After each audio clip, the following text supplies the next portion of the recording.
በሮዛ ድርጊት በጣም ተናዳና ተበሳጭታ ስለነበረ እንግዲህ ያው ልትወጋት ሙከራ አድርጋ ነበር ማለት ነው፣ ራሷ ባነሳችው ቢላ ተቀብላ። ስለዚህ ሮዛ ደግሞ ሰላምና የሰላም ህይወት ከፈለግሽ እችን ሮዛ መግደል ወይም ደግሞ ማጥፋት አለብሽ ብላታለች ማለት ነው። አለበለዚያ ግን መቼም ቢሆን አንቺ ሰላም ልትኖሪ አትችም፣ ወይም ደግሞ እንደምታስቢው ከዴቭ ጋር ልትኖሪ አትችም እያለቻት ነበረ ማለት ነው። ሂዋንም እንግዲህ የድሮዋ ሂዋን እንዳልሆነችና ወይም ደግሞ እንደዚህ አይነት ነገር ሲፈጠር ዝም ብላ የምታይ ጅል እንዳልሆነች ነግራታለች ማለት ነው። ማለትም እሷ አደጋ ልታደርስባት ስትል ዝም ብላ አደጋውን በቀላሉ ልትቀበል እንደማትችል ለሮዛ ነግራታለች ማለት ነው። ሮዛ ግን እኔን ካላጠፋሽኝና እጅን ሮዛ ካልገድልሻት በስተቀር መቼም ቢሆን ሰላም አትሆኝም ብላ አስጠንቅቃታለች ማለት ነው። ሌላው እንግዲህ አቶ መሰለ ናቸው። አቶ መሰለ እዚህ መከሰታቸው እንግዲህ ዱብዳ ሆኖባቸዋል ማለት ነው። ይሄ ሁሉ ተንኮልና ሴራ እንግዲህ የሮዛ ነው ማለት ነው። ሮዛ እስካሁን ድረስ በጣም ብዙ ነገር በድላቸዋለች።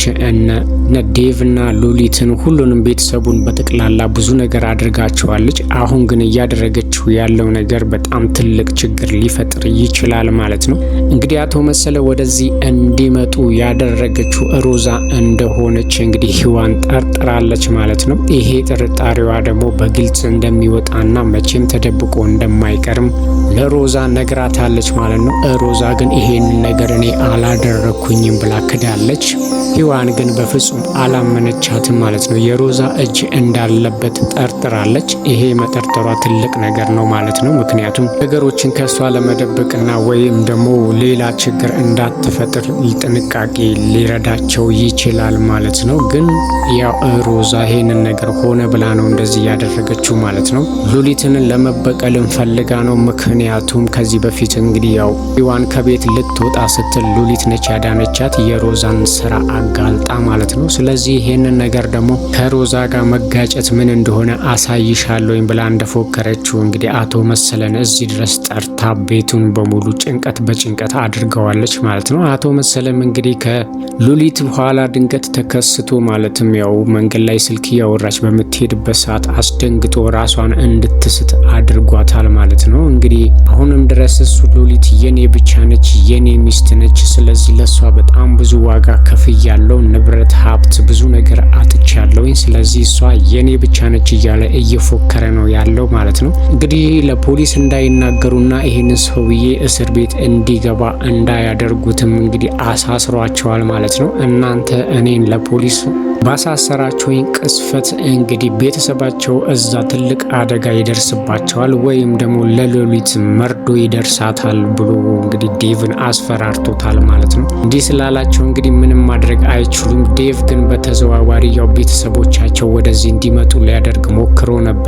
አቶ መሰለ ግን እንግዲህ እጁ ረጅምና ገንዘብ ያለውም ሰው ስለሆነ አደጋ እንዲደርስባቸውና ወደዚህ መምጣታቸው እንዲከሽፍ አድርጓል ማለት ነው። እንግዲህ እንደፎከረውና እንደ ማንነቱ እንዳለው እያደረገ ነው ያለው ማለት ነው። አሁን ላይ ግን እነ ዴቭና እነ ሂዋን አንድ ላይ ተባብረው ይህንን ሰውዬ የሆነ ነገር ካላደረጉት ከዚህ የባሰ ትልቅ ችግር ሊፈጥር ይችላል ማለት ነው። እሱ ግን መቼም ቢሆን ሉሊትን ሳሊዝ አልመለስም፣ እሷ የኔና የኔ ብቻ ነች እያለ እየፎከረ ነው። አሁን ላይ ደግሞ ሉሊት በጣም ተጨንቃለች ማለት ነው። እንደ ልቧ መውጣትና መግባት ራሱ አልቻለችም። በዚህ ላይ ቤተሰቦቿ አደጋ እንደደረሰባቸው ሰምታ በጣም አዝናለች። መጀመሪያ በመሰለ መምጣት ራሱ በጣም ተረብሻና ራሷን መቋቋም አቅቷት ነበረ። እንግዲህ ዴቭም ይሄንን ነገር አውቋል፣ አደጋ እንደደረሰባቸው።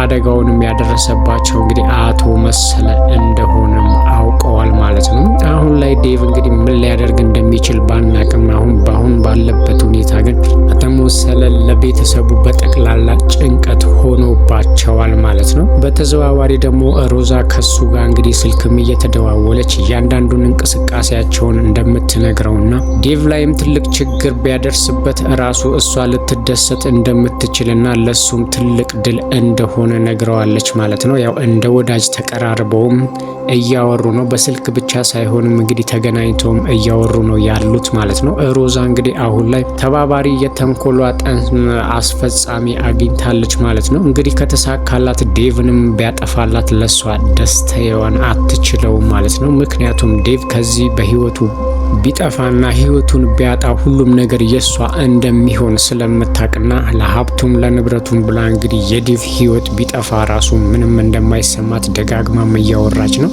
ምኞታም ይሄ ነው ማለት ነው። እዚህ ጋር እንግዲህ እሷ አቶ መሰለን ወደዚህ የጠራቻቸው ለሉሊት ብቻ ሳይሆን እንግዲህ ዴቭንም ትልቅ ችግር ውስጥ እንዲጨምረው ነው የፈለገችው ማለት ነው። ዴቭም እንግዲህ አቶ መሰለን አግኝቷቸዋል ማለት ነው። ስለዚህ እያሰቡት ያሉት ነገር መቼም ሊሳካላቸው እንደማይችልና ድጋሚ ሉሊትን ወደዛ ወስደው የእሳቸው ሚስት ልትሆን እንደማትችል በፍጹም እየነገራቸው ነው። እሳቸው ግን በፍጹም ይሄ ነገር መቼም ሊሆን አይችልም፣ እኔ ፈልጌ ምንም ነገር የማጣው ነገር የለም፣ እንግዲህ ብሬን ይጭነቀው እያሉ ነው ያሉት ማለት ነው። ዴቭ ግን አሁን ላይ የሚያደርገው ነገር በሙሉ ግራ ገብቶታል ማለት ነው። ምክንያቱም አሁን እንግዲህ አቶ መሰለ እየሰሩ ያሉት ከሮዛ ጋር ስለሆነ የነሱን ሀሳብ በጠቅላላ እንግዲህ ለአቶ መሰለ እያቀበለቻቸው እያንዳንዱን እንቅስቃሴያቸውን እንዲያከሽፉባቸውና ቀድመው እንዲገኙም ልታደርግ ትችላለች ማለት ነው።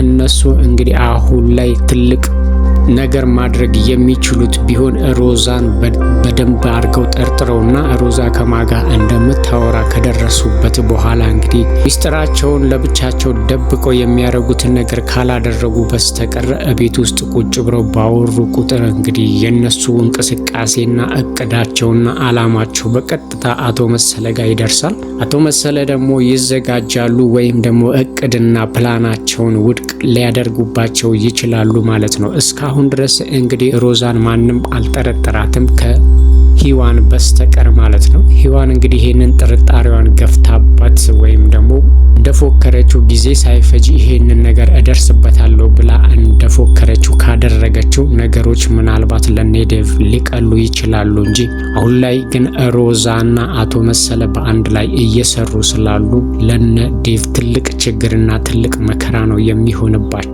ማለት ነው። ዴቭም እንግዲህ ለሮዛ ብዙ ጊዜ ይቅርታ አድርጎላታል። አሁን ደግሞ ትልቅ ችግር ፈጥራበታለች። ይሄንን ችግር ሁሉ ወደዚህ እንዲመጣና ይሄን ያህል መከራ እንዲደርስባቸው ያደረገችው ሮዛ እንደሆነች ሲያቅ ምን ሊያደርግ እንደሚችል ባናቅም ሮዛ ያው በልጁ አስራውና አርግዥ ያለው እያለች አብራው እንድትቆይ ስላደረገችው አሁን ላይ ግን ሮዛ ይሄንን ነገር እንዳደረገች አቶ መሰለን ወደዚህ እንዲመጡ እንዳደረገችና ከሳቸው ጋርም እየሰራች እንደሆነ ያወቀ ጊዜ ሮዛ ላይ ምን እንደሚወስን ባናቅም አሁን ላይ ግን ሮዛ እያደረገች ባለችው ነገር ምንም ጸጸት እየተሰማትም አይደለም። ይሄ ነገር ሌላ ችግር ይዞብኝ ሊመጣ ይችላል፣ እንግዲህ ዴቭም እኔ ላይ ተስፋ ሊቆርጥ ይችላል፣ እስከ መጨረሻው ድረስ ልጁ እስከሚወለድ ራሱ ሊጠብቅ ላይችል ይችላል ብላ ማሰብም አልቻለችም። ምክንያቱም ትልቅ አደጋ ነው እያጋፈጠቻቸው ያለችው ማለት ነው።